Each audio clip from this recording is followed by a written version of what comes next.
नमस्कार, दिन भर की हाइलाइट्स को लेकर हाजिर है सुजस आवाज राजस्थान। सुजस पॉडकास्ट में मेधा से आप सुन रहे हैं प्रदेश के मुख्य समाचार। नजर सबसे पहले आज की सुर्खियों पर। मुख्यमंत्री भजनलाल शर्मा ने चिकित्सा एवं स्वास्थ्य क्षेत्र के प्रतिनिधियों से की बजट पूर्व चर्चा। स्वास्थ्य सेवाओं को सशक्त बनाने के लिए हितधारकों से सुझावों पर मंथन। मुख्यमंत्री के नेतृत्व में rising Rajasthan global investment summit 2024 से निवेशकों का भरोसा मजबूत। 35 लाख करोड़ से अधिक के 11,000 से ज्यादा MOU। कई परियोजनाएं पहुंची ग्राउंड ब्रेकिंग चरण में। प्रधानमंत्री सूर्य घर मुफ्त बिजली योजना के प्रभावी क्रियान्वयन की मुख्य सचिव वी श्रीनिवास ने की समीक्षा। 1,23,000 से अधिक रूफटॉप सोलर संयंत्र स्थापित। राष्ट्रीय स्तर पर 5वें स्थान पर राजस्थान। और अब सुनिए समाचार विस्तार से।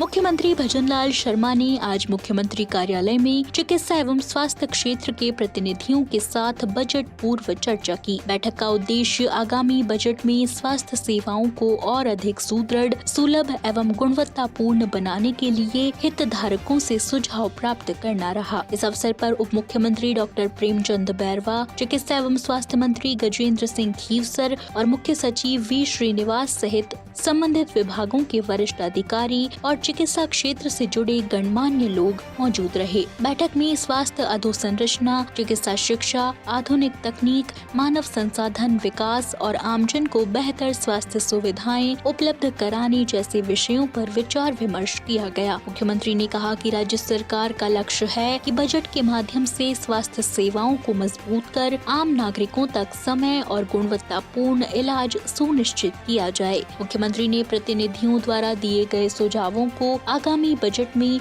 समुचित रूप से शामिल करने का आश्वासन दिया।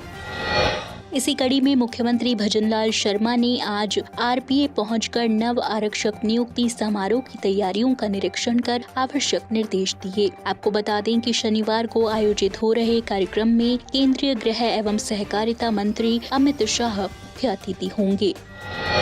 मुख्यमंत्री भजनलाल शर्मा के नेतृत्व में राज्य सरकार द्वारा आयोजित rising Rajasthan global investment summit 2024 ने राजस्थान के आर्थिक भविष्य को नई दिशा दी है। इस समिट ने न केवल निवेशकों के विश्वास को मजबूत किया है, बल्कि राज्य को बड़े निवेश गंतव्य के रूप में स्थापित करने में अहम भूमिका निभाई है। समिट के दौरान 35 लाख करोड़ रुपए से अधिक के 11,000 से ज्यादा MOU पर हस्ताक्षर हुए, जिनमें से कई निवेश प्रस्ताव अब ग्राउंड ब्रेकिंग चरण में पहुंच चुके हैं। समिट के बाद राजस्थान में निवेश का माहौल तेजी से साकार होता दिख रहा है। बड़ी संख्या में निवेश परियोजनाओं का प्लानिंग से एग्जीक्यूशन की ओर बढ़ना इस समिट की व्यवहारिक सफलता का प्रमाण है। इन निवेश परियोजनाओं का एक बड़ा हिस्सा कृषि क्षेत्र से जुड़ा हुआ है। इस क्षेत्र में 7,000 करोड़ रुपए से अधिक के निवेश वाली परियोजनाएं ग्राउंड ब्रेकिंग चरण में पहुंच गई हैं। इनमें प्रदेश में वैल्यू एडिशन,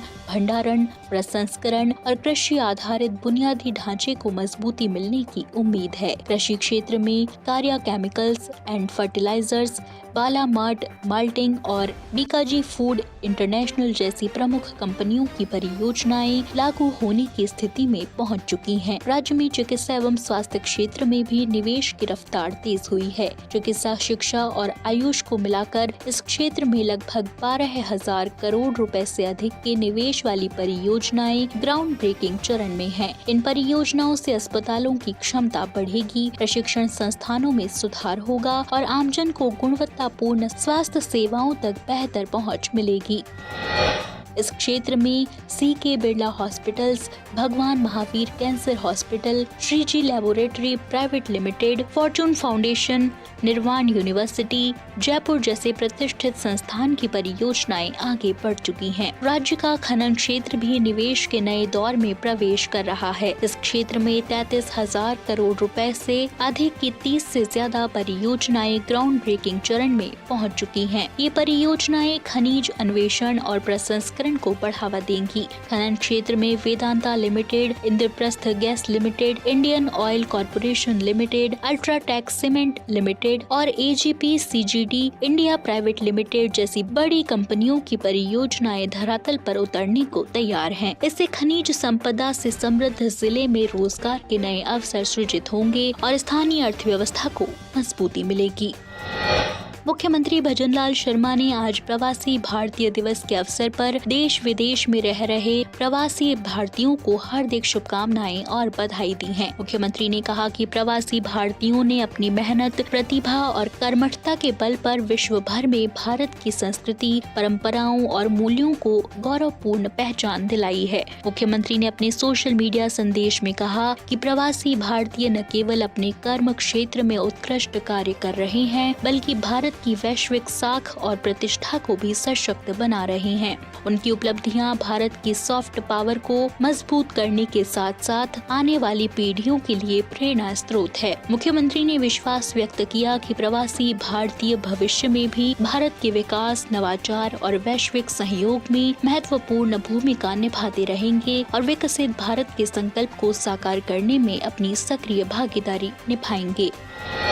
प्रधानमंत्री सूर्य घर मुफ्त बिजली योजना एवं राज्य सरकार की 150 यूनिट निःशुल्क बिजली योजना के प्रभावी क्रियान्वयन को लेकर शासन सचिवालय में मुख्य सचिव वी श्रीनिवास की अध्यक्षता में समीक्षा बैठक आयोजित की गई। बैठक में योजनाओं की प्रगति, उपलब्धियों और आगामी कार्य योजना पर विस्तार से चर्चा की गई। मुख्य सचिव वी श्रीनिवास ने कहा कि राज्य सरकार गैर नवीकरणीय ऊर्जा स्रोतों पर निर्भरता कम करते हुए प्रदेश में सौर ऊर्जा को बढ़ावा देने के लिए प्रतिबद्ध है। उन्होंने निर्देश दिए कि सरकारी कार्यालयों में सोलर रूफटॉप इंस्टॉलेशन के कार्य को और तेज किया जाए ताकि स्वच्छ ऊर्जा के उपयोग को प्रोत्साहन मिले और बिजली खर्च में कमी लाई जा सके। उन्होंने कहा कि प्रधानमंत्री सूर्य घर मुफ्त बिजली योजना आम नागरिकों को सस्ती, स्वच्छ और टिकाऊ ऊर्जा उपलब्ध कराने की दिशा में अत्यंत महत्वपूर्ण पहल है। राज्य सरकार इस योजना के सफल क्रियान्वयन के लिए लगातार प्रयासरत है। प्रदेश में अब तक प्रधानमंत्री सूर्य घर योजना के तहत 1,23,701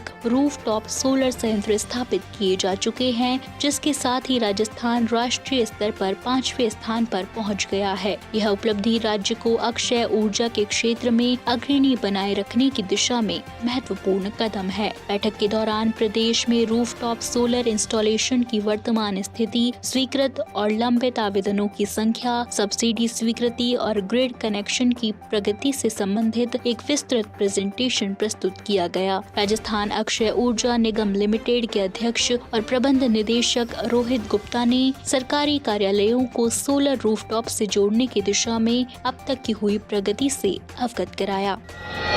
राजस्थान में सड़क सुरक्षा को सुदृढ़ और परिवहन व्यवस्था को पारदर्शी बनाने के लिए परिवहन एवं सड़क सुरक्षा विभाग द्वारा तकनीकी नवाचारों के माध्यम से सख्त प्रवर्तन लागू किया गया है। नई दिल्ली के भारत मंडपम में आयोजित उच्च स्तरीय समीक्षा बैठक में उप मुख्यमंत्री एवं परिवहन मंत्री डॉक्टर प्रेमचंद बैरवा ने विभाग की प्रमुख उपलब्धियों का प्रस्तुतिकरण दिया। प्रदेश के 150 से अधिक टोल नाकों पर ई डिटेक्शन सिस्टम लागू कर बिना परमिट, फिटनेस, टैक्स और PUC वाले वाहनों पर लाखों का चालान किया गया है, जिनसे लगभग 500 करोड़ रुपए की जुर्माना राशि वसूलनीय है। ओवरलोड वाहनों के ई-रवन्ना को ई-चालान प्रणाली से जोड़ा गया है और सभी नागरिक सेवाएं अब केवल सिटीजन पोर्टल से ही उपलब्ध होंगी।